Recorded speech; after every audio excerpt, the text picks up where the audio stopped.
गुहिल वंश के बारे में। और गुहिल वंश के कुछ राजा पढ़े थे, जैसे कौन कौन से राजा पढ़े थे, तो हमने एक राजा बापा रावल का दो या बप्पा रावल का दो, एक राजा पढ़ा हमने अल्लट,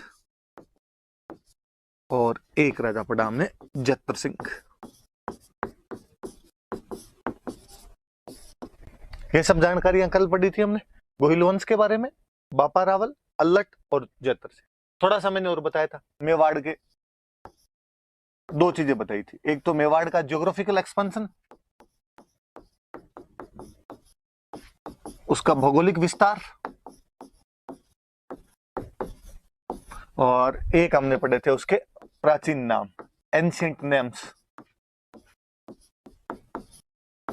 ये वाला कल का अपना ले दे के लेखा जोखा है।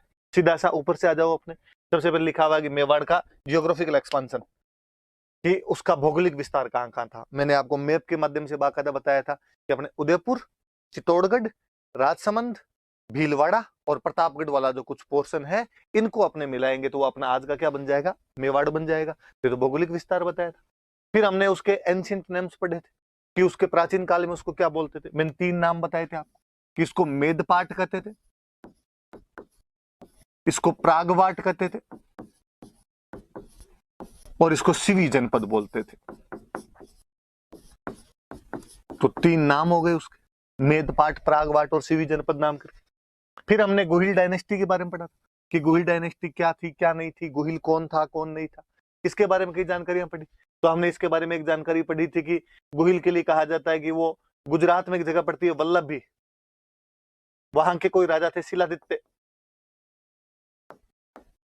उनका बेटा था, और मम्मी का नाम था पुष्पावती। फिर हमने इसके बारे में और पढ़ा था कि चूंकि गुफा के अंदर जन्म हुआ था, ऐसी कहानियां हैं, गुफा में जन्म हुआ, गुफा को गुहा बोलते हैं, केव केव के अंदर जन्म हुआ, उसको गुहा बोलते हैं, तो गुहा से गोहिल बन गया था इसका नाम। और हमने ये भी पढ़ा कि इसका जो टाइम पीरियड रहा होगा वो 566 ईस्वी के आसपास में रहा होगा। मैंने आपको यह भी बताया था कि अपने कैसे पता चलता है कि 566 के आसपास में रहा होगा। मैंने एक अभिलेख की बातें बताई थी आपको कि सामोली अभिलेख, इसके बारे में मैंने बताया था कब का है, कि ये वास्तव में अभिलेख तो है 646 एडी का, और ये वास्तव में कोई शिलादित्य नाम करके यहाँ पे राजा हुआ था,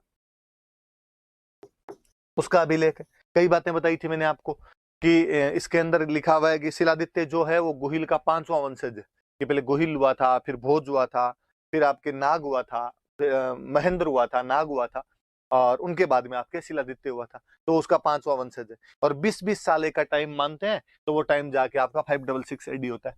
इससे पता चलता है कि गोहिल वंश उस टाइम शुरू हुआ होगा। फिर सामोली अभिलेख के बारे में हालांकि मैंने और बताया था कि अभिलेख कुछ अलग जानकारियां भी देता है। अभिलेख कहता है कि यहाँ पर एक कोई जंतक महतर नाम का बंदा था, और उसने एक माता जी का मंदिर बनवाया था, अरण्यवासिनी माता जी का मंदिर, जिनको आजकल अपने बोलते हैं जावर माता। और फिर मैंने और बताया उसमें कि यहाँ 18 प्रकार के आपके गायक रहा करते थे, खूब सारे धनी लोग रहा करते थे। और जब अंत समय आया तो जतक ने एक जगह पड़ती थी देवबुक, और उस देवबुक नाम के स्थान पर अग्नि के अंदर प्रवेश कर लिया था, फायर बाथ कर लिया था, एक तरीके से अग्नि में प्रवेश कर लेता है, अपने जीवन को समाप्त कर लेता है। गोहिल के बारे में हमने ये भी पढ़ा था कि ये सूर्यवंशी थे। हिंदू वाला तो है ही कि भाई सूर्यवंशी हिंदू थे, तो गोहिल के बारे में जानकारियां पढ़ी। फिर हमने पढ़ा कि इनका पहला कोई बड़ा राजा हुआ था, तो वो बड़ा राजा हुआ था बापा रावल। बापा रावल के बारे में हमने क्या क्या पढ़ा, तो इसकी बातें कर लेते हैं अपना।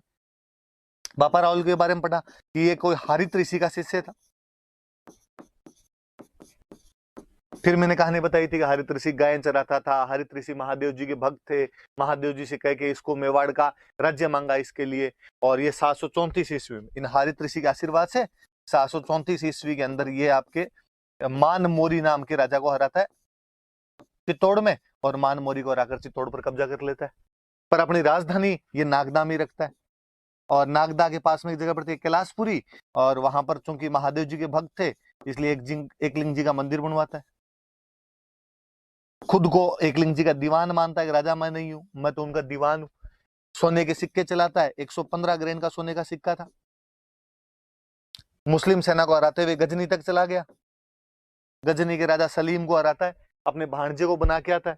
हमने और पढ़ा कि एक इतिहासकार हुए सीवी वैद्य, हिस्टोरियन में चिंतामणि विनायक वैद्य, और वो इसकी तुलना एक फ्रेंच कमांडर से करते हैं, और उस फ्रेंच कमांडर का नाम है चार्ल्स मार्टेल। पाकिस्तान जा रहा था तो अफगानिस्तान जा रहा था, बीच में पाकिस्तान के एक शहर में रुका, उसका नाम पड़ गया, हमने कहा उसका नाम है रावलपिंडी। फिर हमने इसकी उपाधियां पढ़ी थी, कुछ हमने उपाधियां पढ़ी थी कि बापा रावल क्या क्या उपाधियां है। तो ये चूंकि हिंदुओं के लिए अंधकार दूर करने वाला है, इसलिए इसको कह दिया भाई हिंदू सूर्य। राजाओं को एक तरीके से एग्जाम्पल सेट कर रहा था, तो राजगुरु।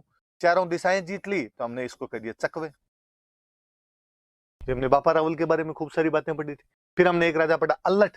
अल्लट के बारे में सीधी सीधी बातें तो ये है कि इसने एक दूसरी राजधानी बनाई थी आहड़। पहले नागदा थी, आहड़ को एक सब सेंटर के रूप में स्थापित किया। हमने पढ़ा कि आहड़ के अंदर इसने विष्णु भगवान का एक मंदिर बनवाया था, वरा। आहड़ के अंदर इसने अपनी नौकरशाही की स्थापना की थी, ब्यूरोक्रेसी की स्थापना की थी। हमने एक इसके बारे में ये पढ़ा कि इसकी एक वो शादी जो हुई थी हूण राजकुमारी से भी थी, और उस हूण राजकुमारी का नाम हरिया देवी था, और हरिया देवी ने हर्षपुर नाम का गांव बसाया था। अब ये मैंने बताया था कि आहड़ राजधानी है, वरहा का मंदिर है वहां पे, और नौकरशाही की स्थापना की। ये जानकारी कहां से मिलती है? तो हमने कहा ये जानकारी तो सारणेश्वर प्रशस्ति से मिलती है। हूण राजकुमारी हरिया देवी से शादी की थी, ये जानकारी कहां से मिलती है? हमने कहा ये आठपुर अभिलेख से मिलती है। सीधी सीधी याद रखने वाली बात। फिर एक राजा आपका देख लो, जैतर सिंह। जैतर सिंह के बारे में पढ़ा था। जैतर सिंह के बारे में क्या पढ़ा हमने? तो जैतर सिंह के बारे में युद्ध पढ़ा था बूताला, मैंने बताया था 1227 में हुआ था। इल्तुतमिश दिल्ली का सुल्तान था, उसके साथ हुआ था। हालांकि जैतर सिंह जीत गया था, पर जब इल्तुतमिश की सेनाएं लौट रही थी तो उन्होंने नागदा को लूट लिया था, और नागदा को लूट के उसको तहस नहस कर दिया। इसलिए नई राजधानी बनाने की जरूरत पड़ी, तो नई राजधानी इन्होंने जाके बाद में चित्तौड़ बनाई, परमारों से छीन के चित्तौड़ को राजधानी बनाई थी। इतिहासकार हुए अपने दशरथ शर्मा, उन्होंने कहा कि इसका जो टाइम है वो मिडिवल मेवाड़ का गोल्डन एरा है। इतिहासकार हुए अपने ओझा जी, और उन्होंने कहा कि दिल्ली में जो गुलाम वंश था, उसके जितने भी सुल्तान थे गुलाम डायनेस्टी के, उनके यदि कंटेम्प्रेरी कोई हुआ था तो वो अपना जैतर सिंह हुआ था, और इसकी तारीफें उन विरोधियों ने भी की। मैंने कहा था इस युद्ध की जानकारी एक बुक में मिलती है, बुक का हमने नाम पढ़ा था हमीर मद मर्दन। मैंने कहा था यहाँ पे हमीर का मतलब है इल्तुतमिश, तो इल्तुतमिश की घमंड को तोड़ दिया। बुक किसने लिखी? मैंने बताया था जयसिंह सूरी ने। जयसिंह सूरी कौन था? हमने फिर पढ़ा था कि गुजरात में कोई एक जगह पड़ती है धोलका, और वहां पे सोलंकियों की एक ब्रांच थी बघेल, और बघेलों का एक राजा था वीर धवल। वीर धवल के दो मंत्री थे, एक का नाम था वस्तुपाल, एक का नाम था तेजपाल, और ये उनका आदमी था जयसिंह सूरी। और उसने एक किताब लिखी और उसमें वीर धवल की तारीफ है कि साहब वीर धवल गया और ऐसे ऐसे जाके इल्तुतमिश को उस युद्ध के अंदर हरा के आया था। हालांकि बातें ऐसी नहीं है, जैतर सिंह ने उसको हराया था, अन्य कई अभिलेखों से इसकी पुष्टि भी हो जाती है। तो कल इतनी सारी बातें हमने पढ़ी थी। आज हम आगे वाले राजा लेंगे, आगे वाली जानकारियां पढ़ेंगे क्या चीज है क्या नहीं।